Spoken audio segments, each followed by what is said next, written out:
मैं Akshay Narayan Pareek, assistant professor sociology, government college Bundi. एक बार पुनः आप सभी का स्वागत करता हूं राजकीय महाविद्यालय बूंदी के ऑफिशियल यूट्यूब चैनल में। विद्यार्थियों, आज का ये वीडियो बीए तृतीय वर्ष के विद्यार्थियों के लिए है, जो कि प्रथम प्रश्न पत्र सामाजिक अनुसंधान से संबंधित है, जिसमें आज हम लोग सामाजिक अनुसंधान का अर्थ, परिभाषा एवं प्रकृति के बारे में चर्चा करेंगे और ये जानने का प्रयत्न करेंगे कि सामाजिक अनुसंधान क्या है, ये क्यों आवश्यक है और समाजशास्त्र में सामाजिक अनुसंधान का क्या महत्व होता है। तो चलिए शुरुआत करते हैं। सबसे पहले सामाजिक अनुसंधान का अर्थ एवं परिभाषा। तो जो सामाजिक अनुसंधान शब्द है, इसको हम अलग अलग करते हैं। एक बार बात करते हैं अनुसंधान की कि वास्तव में अनुसंधान क्या है। अगर व्यवहारिक रूप में एक प्रश्न मैं आप लोगों से पूछूं, जब भी हम किसी चीज़ की खोज करते हैं या किसी चीज़ के बारे में जानने का प्रयत्न करते हैं, तो हम ये लाइन कहते हैं कि हमें इसका अनुसंधान करना है।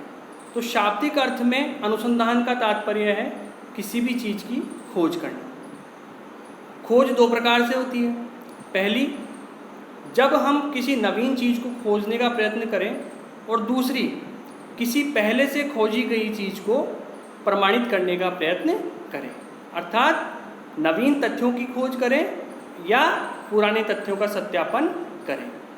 तो जब हम इसको सामाजिक अनुसंधान में जोड़ते हैं, तो चाहे मानव समूह हो, मानव समाज हो या हमारी सामाजिक व्यवस्था हो, उसमें जो भी परिवर्तन होते हैं उनका वैज्ञानिक अध्ययन पद्धतियों द्वारा जब हम शोध करते हैं अथवा उसको खोज करने का प्रयत्न करते हैं, तो वो सामाजिक अनुसंधान की श्रेणी में आता है। सामान्य शब्दों में नवीन तथ्यों की खोज और पुराने तथ्यों का सत्यापन, ये ही अनुसंधान का विषय होता है। विभिन्न विचारकों ने सामाजिक अनुसंधान को परिभाषित किया है। जैसे सी ए मोजर की परिभाषा हम देखते हैं। सामाजिक अनुसंधान सामाजिक घटनाओं और समस्याओं के संबंध में नवीन ज्ञान प्राप्त करने के लिए अन्वेषण कार्य को कहते हैं। जैसा कि हमने पहले बोला कि नवीन तथ्यों की खोज अथवा नवीन ज्ञान को प्राप्त करने के लिए जो शोध कार्य किया जाता है, वो सामाजिक अनुसंधान कहलाता है। इसी प्रकार फिशर ने कहा है, सामाजिक अनुसंधान किसी समस्या को हल करने या एक प्राकल्पना की जांच करने या नई घटना या नए संबंधों को खोजने के उद्देश्य से सामाजिक परिस्थितियों में उपयुक्त कार्यप्रणाली का प्रयोग है। अब इस परिभाषा की जटिलता में हम नहीं जाएंगे। इसमें केवल हम ये जानने का प्रयत्न करेंगे कि फिशर ने भी सेम उसी प्रकार से सामाजिक अनुसंधान को परिभाषित करने का प्रयत्न किया है कि कोई भी नई घटना हो, नए संबंध हो, उनको जब हम खोजने के उद्देश्य से उपयुक्त कार्य प्रणालियों, उपयुक्त प्रविधियों, उपयुक्त विधियों का प्रयोग करते हैं, तो वो सामाजिक अनुसंधान कहलाता है। और इन सभी परिभाषाओं में जब हम गहनता से इनका अध्ययन करेंगे, तो एक बात स्पष्ट होगी कि इन सभी को वैज्ञानिक पद्धतियों से अथवा विज्ञान से जोड़ा गया है।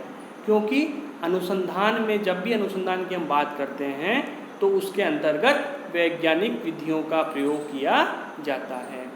जो वैज्ञानिक विधियों का प्रयोग नहीं होता एवं तार्किकता नहीं रहती, तो वो अनुसंधान की श्रेणी में नहीं आता है।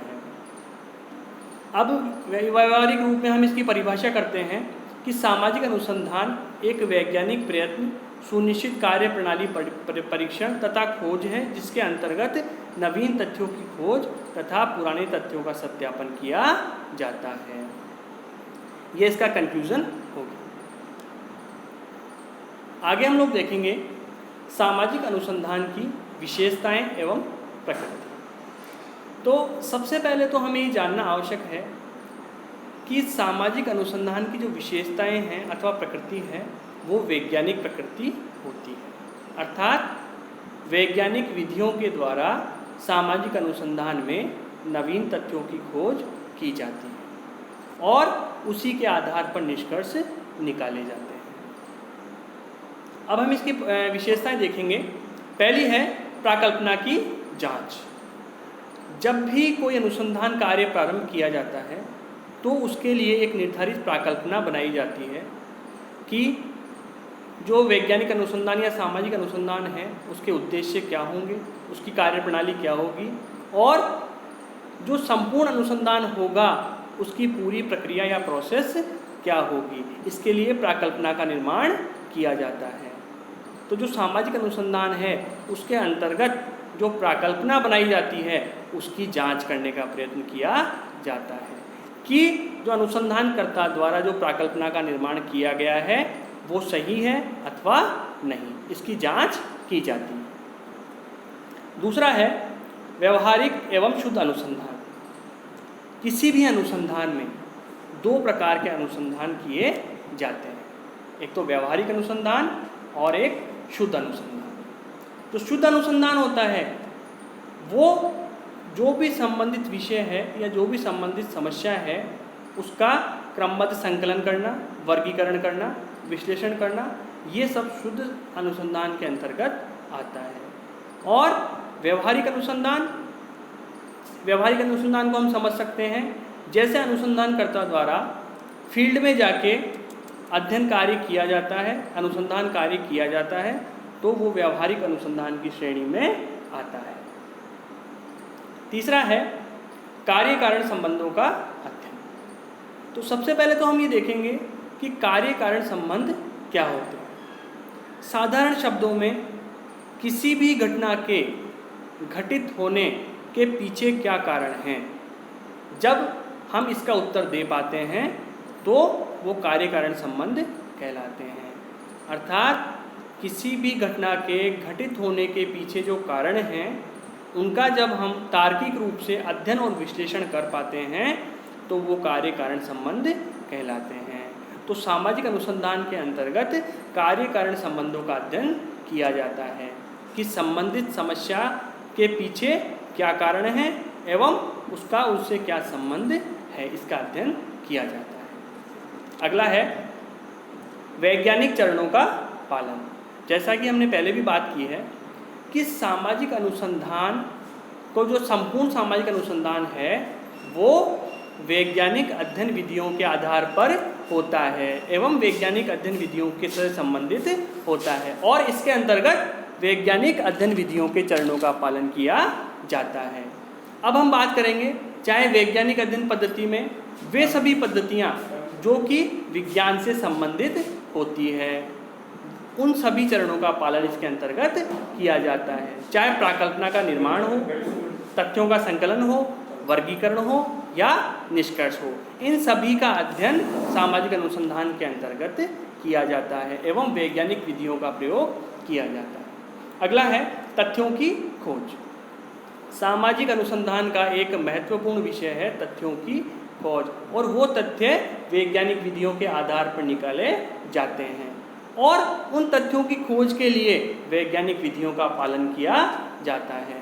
चाहे वो तथ्य सामाजिक व्यवस्था से संबंधित हो, सामाजिक संगठन से संबंधित हो या किसी समूह से संबंधित हो।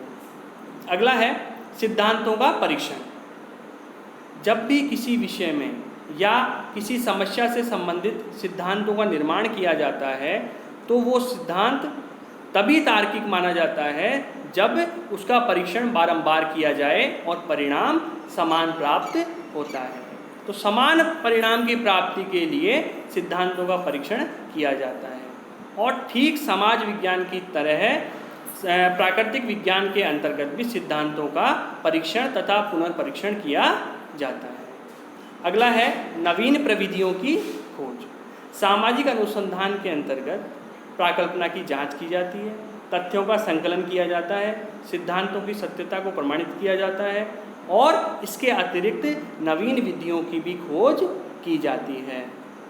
अगला है क्या है का अध्ययन और ये पॉइंट अत्यंत महत्वपूर्ण है क्योंकि जब भी हम विज्ञान को पढ़ते हैं अथवा वैज्ञानिक अध्ययन पद्धतियों को पढ़ते हैं तो हमें क्या है का अध्ययन करना पड़ता है।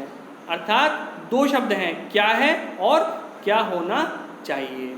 किसी भी विज्ञान में या सामाजिक अनुसंधान में जब हम क्या है का अध्ययन करते हैं, व्हाट इज, ये नहीं कि क्या होना चाहिए। जब हम क्या होना चाहिए की बात करते हैं तो वो वैज्ञानिक अध्ययन नहीं कहलाता है। अतः सामाजिक अनुसंधान, संपूर्ण सामाजिक अनुसंधान वैज्ञानिक विधियों पर आधारित होता है एवं वैज्ञानिक विधियों के आधार पर ही इसमें अध्ययन किया जाता है। धन्यवाद।